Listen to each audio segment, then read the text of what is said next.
bahkan mungkin dari sebelum jadi gubernur ya, sudah menjadi orang dekatnya.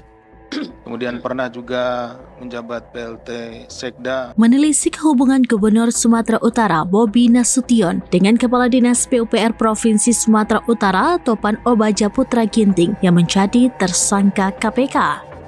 KPK menetapkan status tersangka kepada Topan Obaja Putra Ginting dalam kasus korupsi proyek jalan senilai total 231,8 miliar rupiah.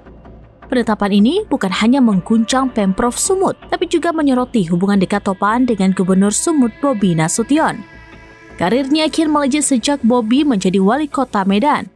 Pada 24 Februari 2025, Topan dilantik sebagai Kepala Dinas PUPR Provinsi Sumut oleh Wakil Gubernur Surya atas persetujuan Bobi.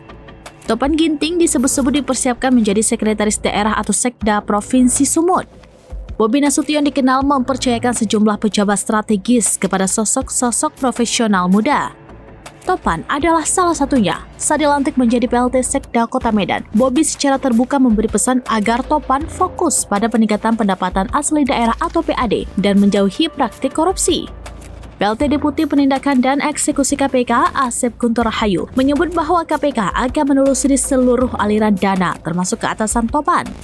KPK bekerja sama dengan PPATK untuk memetakan pergerakan uang proyek yang diduga kuat mengandung unsur suap dan gratifikasi.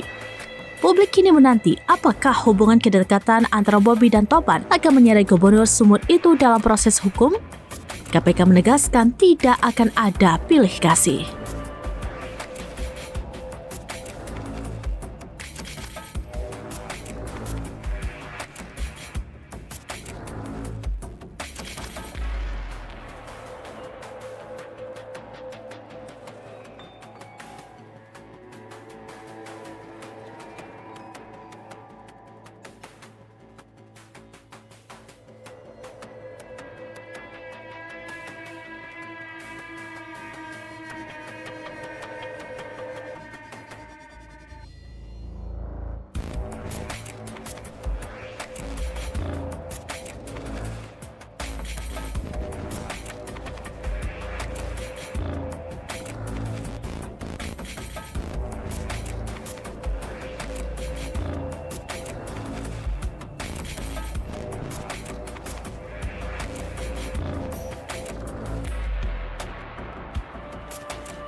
Download Tribun X sekarang, menghadirkan lokal menjadi Indonesia.